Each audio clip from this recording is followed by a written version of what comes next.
सूफी संत के शराब के कारण उनकी हत्या हुई। और ये जो पूरा का पूरा एरिया है जो आपको दिख रहा है, ये किला आज ये धीरे धीरे एक खंडहर के रूप में तब्दील होता जा रहा है। आप सबका मेरे एक और नए ब्लॉग में। और अभी मैं आ गया हूँ दिल्ली के आज एक ऐसे ऐतिहासिक प्लेस पे जो जाना जाता है तकरीबन आज से 750 वर्षों से।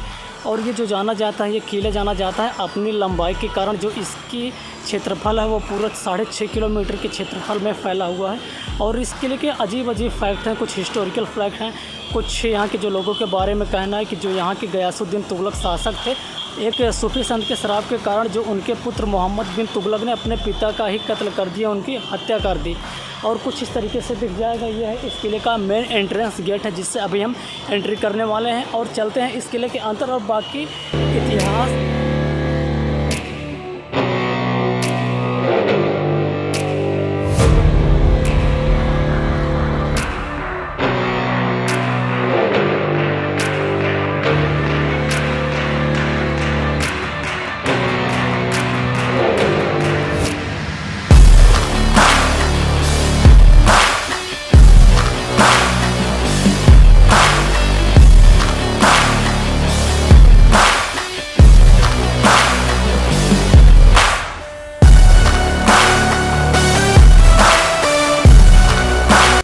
को उनके ही बेटे उस सूफी संत के शराब के कारण मारे जाने की वजह जो हिस्ट्री में इसको कुछ अलग जिक्र किया गया है, लेकिन 1325 को उनकी डेथ हो गई थी और उनको उनके ही बेटे मोहम्मद बिन तुगलक ने मार दिया था।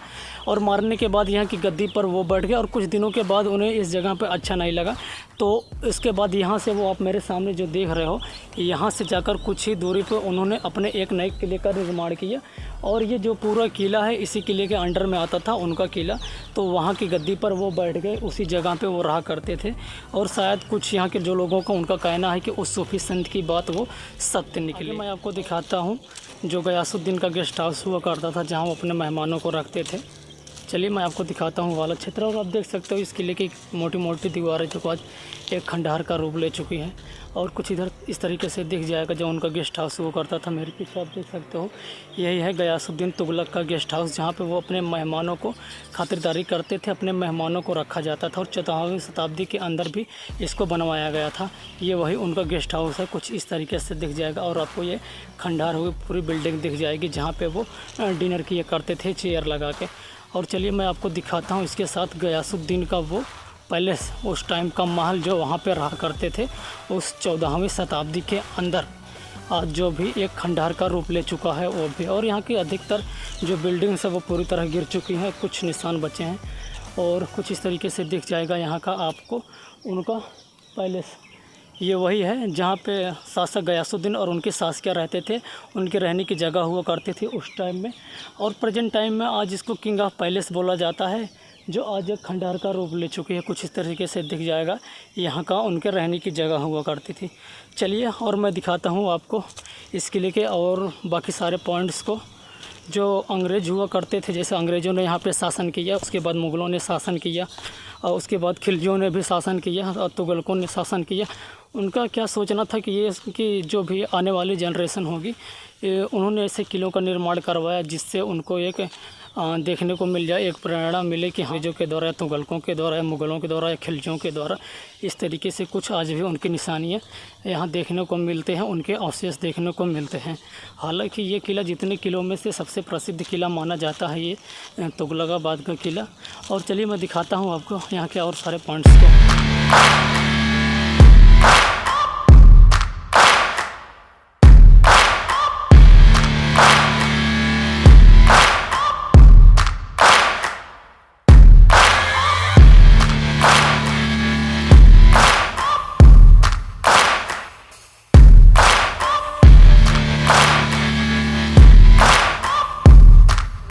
चली जाती है 14वीं शताब्दी के अंदर, जब यहाँ खिलजियों और तुगलकों के बीच में एक बहुत बड़ा आक्रमण हुआ था, एक बहुत बड़ा भयानक युद्ध हुआ था इस जगह पर।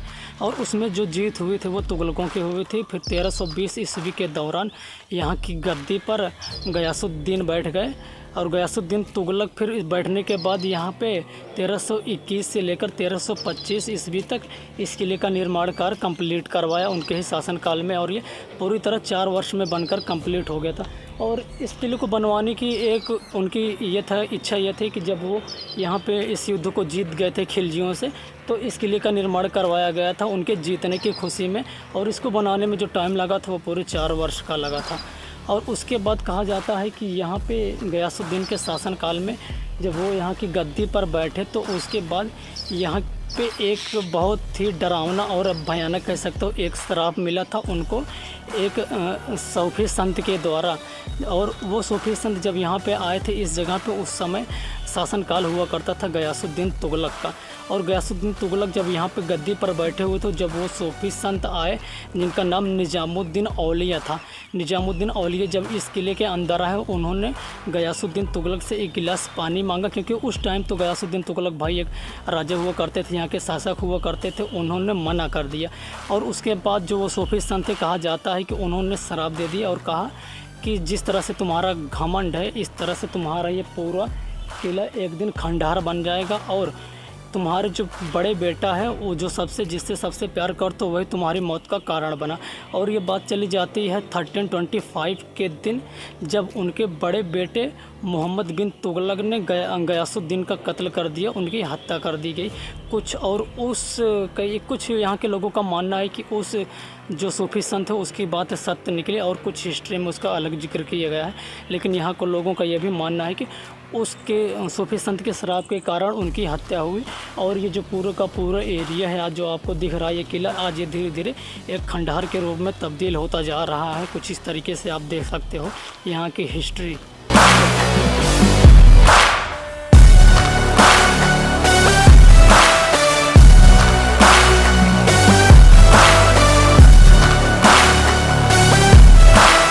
और अभी आप जो मेरे पीछे देख पा रहे हो, यह है विजय स्तंभ। इस जगह का जो शासक हुआ करते थे वो ऊपर की तरफ खड़े होते थे, और जो उनकी सेना हुआ करती थी वो यहाँ नीचे की तरफ खड़ी होती थी। और ये विजय स्तंभ इसलिए बनाया गया था, जैसे किसी युद्ध को जीत जाते थे वो, तो यहाँ इकट्ठा होकर यहाँ वो जश्न मनाते थे, खुशियाँ मनाया करते थे उस युद्ध को जीतने की खुशी में। और इस विजय स्तंभ के ठीक सामने बनाया गया है यहाँ का शोक स्तंभ। आप कुछ इस तरीके से देख सकते हो मेरे पीछे इधर, ये है शोक स्तंभ इस जगह का। जैसे किसी युद्ध में जो यहाँ की सेना थी, जो यहाँ के शासक थे वो हार जाते थे, तो इस जगह पे वो खड़े होकर इकट्ठा होकर नई युद्ध की रणनीति बनाते थे, योजना बनाते थे और फिर युद्ध करते थे। इसलिए यहाँ पे 2 स्तंभ बनाए गए, एक आप ये मेरे पीछे शोक स्तंभ देख सकते हो, और दूसरा वाला जो ये स्तंभ है विजय स्तंभ बनाया गया है। और जो वो युद्ध हार जाते थे एक नई युद्ध की रणनीति तैयार करते थे उसी टाइम पे, और जब जीत जाते थे यहाँ वो खुशियाँ मनाया करते थे। और अभी आगे मैं आपको चल के दिखाता हूँ 14वीं शताब्दी का वो मीना बाज़ार जो यहाँ पे बनाया गया है। कुछ इस तरीके से वो प्रेजेंट करता है, आज के समय में भी मौजूद है।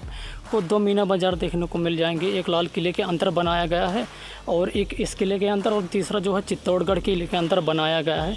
और यहाँ का जो मीना बाज़ार है वो ज़्यादा स्पेशली माना जाता था, और जो दूसरा वाला है वो चित्तौड़गढ़ दुर्ग के अंदर बनाया गया है, किले के अंदर बनाया गया है। मैं अभी आपको दिखाता हूँ कुछ इस तरह से।